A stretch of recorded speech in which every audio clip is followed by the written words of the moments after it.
तसु लंपा Kamada football सानमिनदना कबाती सानमिनदना उरावी सानमिनदना people हाबी सानमिनदना ले ले अखोइना चाबदु मोइसु तुम साइ मोइना चाबदु खुइसु तुम साइ नुंसै सानना मिंगौ गाति इसेल इबाय ना कौनरि नि मोइसे कनाय मसानो हाय तागदि मैतै निंगोन की मसानी ने अखोइ की तो मामा थोकदम नि मोइसे अखोइना सु मोइदि इसेल इबाय ना कौनदु यामना नक्पनि न कसे अदो कया कया ने खाइना रोरे लम लम दगी लाको मियोय सिगना अथोबा नुंगाइता नुसित क्या सिचलम न कोइ फेफे लाउरे असी दि खांगे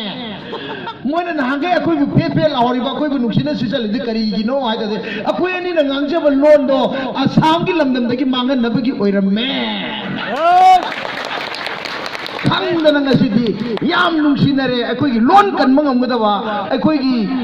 gi sanskriti kan mangamgadawa akhoi gi school masa hangalan mangamgadawa akhoi gi pasala me amni hingalam mangamgadawa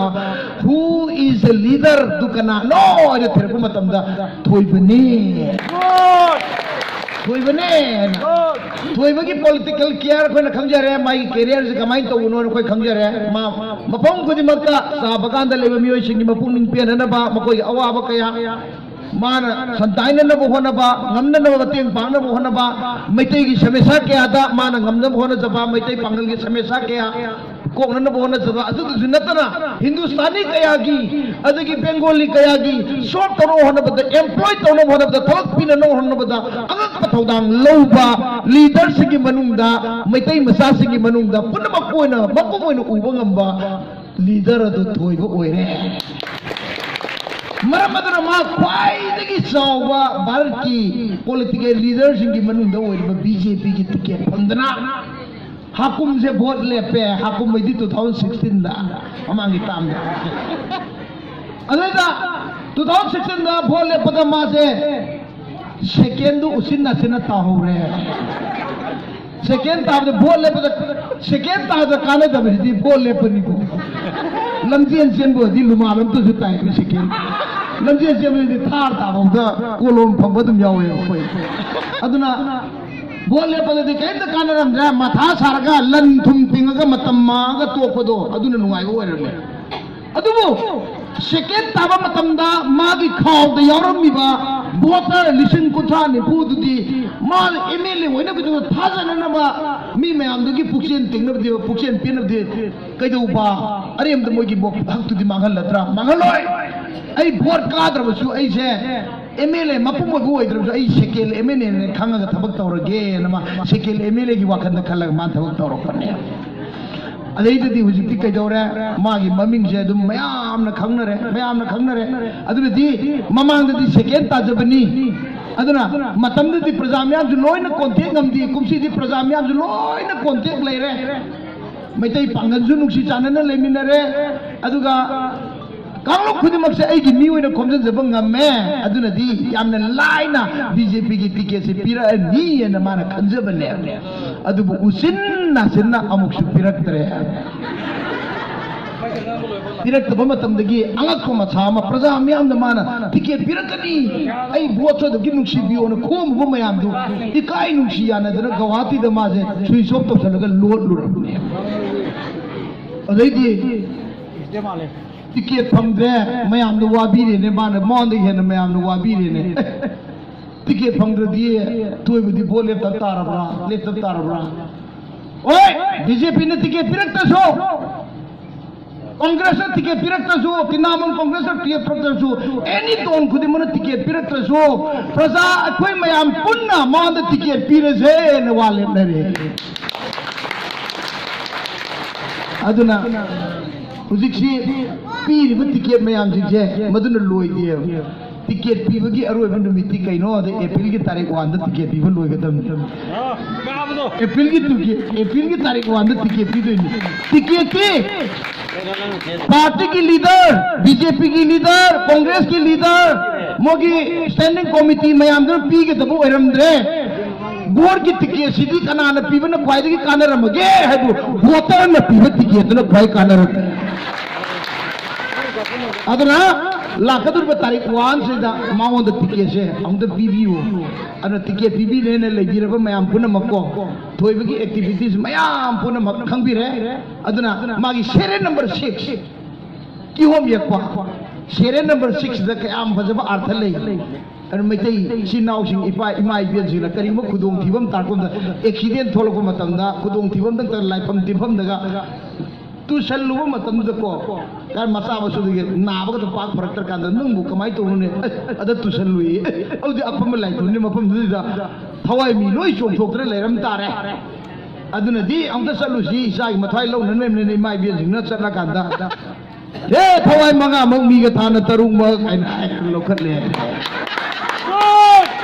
अदुगी serial number 6 हे थवाई मंगा मग मीगा थाना तरुंग मग आइबदुगी तरुक तुगी वैल्यू दो अदु याव सेरियल नंबर ने मंगुंदा अदुनदी इमा इबेन खुदिंग मंगना मान लमुकना रुब सेरियल नंबर तरुक सी सोला के हे थवाई मंगा मग थोइबगी थवाई मंगा मग मीगा थाना तरुंग मग हर कांदा अंतंग लोखत बिबा मतम यौरे अदुना अमरोंदा येंगो मतमदा किहोम हाइबजिगी फंबानदगी किहोम ओलकपसिगी अर्थ याम लेरमे फंबानजी ममित पालम फंबाजी ममित पांद्रे को येंगो को फंबान ममित याउद्रे ममित पांदी पाले थमसेन ममित नत्रा अदुबु थंबान लोइन उमसदन अमत उते लेनाजी अदुबु किहोम दिने हे पालकपन नुमितगी ममित की ममित ngatung hai पालकपन नुमितगी मादि ममित की ममित ngatung hai अदुना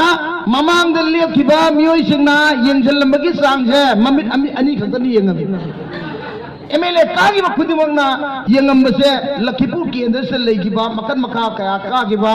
दिनेश न कागिबा सुरमोल कागिबा ngamaंग दुना कागिबा गोरा पा कागिबा खुदिमक सिगे मोदि येंगमबसे कई दिगेबो ममित अनि खतनी येंगमबे ममित नामन करी येंगेबो थबक से तोंगद्रा तोंगोइद्रा नि ममित नामन करी न मांगद्रा मांगोइद्रा नि सिदे नि येंगे नायगो अदुबो थोइबना करिगुम्बा एमएलए वरक तारगदि मान येंगकदब किहोम द यारि ममित मैमजिने मान येंगकदइ करी द येंगकनी अखोइगी नुपी मीन तुहलिब्रा नुपी की इज्जत मांगलिब्रा नुपा सिंगना कैदौरी यू माउद्र लेरिब्रा निशा सादबा फतब थबक नारोन सिंगना तौरिब्रा इरम वालिब्रा नला वालिब्रा स्कूल वालिब्रा मई वालिब्रा इसिंग वालिब्रा इलेक्ट्रिक वालिब्रा करेंट वालिब्रा हाइबगी मित मयाम अमा येंगनबगी तंजाद माद किहोंगी ममित से माद पीबनी है अदुना अंगक फंगबा नुंगाइबा अमा लाकदुरी अखोय हुजिको अदुना नुंसी सानबा अखोय यामना खुजरब कोडिएशन फंगबा मी खुदिमक नांगै मैतै पांगनसी यानतदना तोंगान बा खाइदोकनदना लेरमनी अदुबु हुजिति यामना नुंसीनना मुस्लिम की लीडर मयाम थोलकना मैतै की मुस्लिम लीडर मयाम ग नुंसिनदना हुजे ओजा नदियाना मोगी लेकाय सिंग्री बोंदगी नूर अमन नूरन हक्का दो लेनदना अदुगी अखोगी थोइबग कोनदना अंगक फंगबा मैतै पांगन की मी अमता कोई सोइथोरोय को मैतै न कोई जमत सोइथोकनु को न मोइना हारकदो अदु आई म्याम द तमिनी को आई ताउन आई साथीनी मैतै पांगल अमत चुइजररोय मैतै म्याम सोइदना नमगी दमका ओजा तोलन मैतै रोज खर nganbiroina आई हाइब लाक्सेरी मेरे अदुना नोगी नसा थोइबा नोगी नबुंग थोइबा नोगी अखोगी तोंगान मखनगी मरुप मपांग थोइबा असे थोइबा से मासे कुमसी सही की ओइनती अथोइबा नुपा इदु ओहलसे अथोइबा नुपा ओजि मागा लंबा तौनगद मिजी मंगानी मा सागा तरुकनी मियोय मंगा दुना लखीपुर कॉन्स्टिट्यूएंसी से लेगी वोटर्स है 1,58,000 ने ये को 58,000 58,000 है 58,000 चौरा को ले हुबु यौदुरेगा है अदु खंदे अदु सी चौरा को से दुम चुबल अदो मोय मयामनुना त्रांगा गुम फंगजुना अरियमबजुना थोइबना फंगजरसनु वने कल अदु कांददा अखोगी मांग हरबा इज्जत सम्मान मयाम अखोगी लखीपुर दा ꯑꯩꯈꯣꯏꯒꯤ ꯃꯩꯇꯩꯅ MLA ꯑꯣꯏꯔꯝꯕꯒꯤ ꯃꯇꯝ ꯃꯌꯥꯝ ꯑꯃ ꯃꯥꯡꯈꯤꯕ ꯑꯗꯨꯒꯨꯝꯕꯗꯨ ꯀꯃꯥꯏꯅ ꯇꯧꯅ ꯃꯥꯡꯈꯤꯒꯦꯅ ꯑꯩꯈꯣꯏꯅ ꯊꯤꯖꯤꯜꯍꯧꯗꯕ ꯑꯗꯣ ꯍꯟꯗꯛꯇꯒꯤꯗꯤ ꯃꯥꯅ ꯑꯣꯏꯍꯜꯂꯀꯥꯟꯗ ꯄꯔꯤꯡ ꯁꯤꯠꯅ ꯑꯣꯏꯗꯅ ꯑꯩꯈꯣꯏꯒꯤ ꯃꯅꯤꯄꯨꯔꯤꯁꯤꯡꯒꯤ ꯃꯩꯇꯩ ꯄꯥꯡꯒꯜꯁꯤꯡꯒꯤ ꯂꯈꯤꯄꯨꯔꯒꯤ ꯑꯋꯥꯠ ꯑꯄꯥ ꯄ꯭ꯔꯖꯥ ꯁꯦꯀꯦꯟ ꯈꯨꯗꯤꯡꯃꯛꯀꯤ ꯌꯦꯡꯁꯤꯟꯕ ꯅꯨꯄꯥꯗꯣ ꯃꯍꯥꯛꯅ ꯑꯣꯏꯔꯁꯅꯨ ꯑꯗꯨꯅ ꯉꯁꯤꯗꯒꯤꯗꯤ ꯑꯩ ꯑꯉꯥꯡꯁꯤꯡ ꯐꯣꯇꯣꯒ ꯄꯥꯏꯔꯤ ꯀꯥꯡꯕꯨꯁꯦ ꯑꯩ ꯑꯄꯤꯜ ꯑꯃ ꯇꯧꯖꯅꯤꯡꯉꯤ ꯑꯉꯥꯡ ꯅꯣꯏꯗꯤ ꯚꯣꯠ ꯊꯥꯗ ꯌꯥꯔꯝꯈꯤꯔꯣꯏꯅꯦ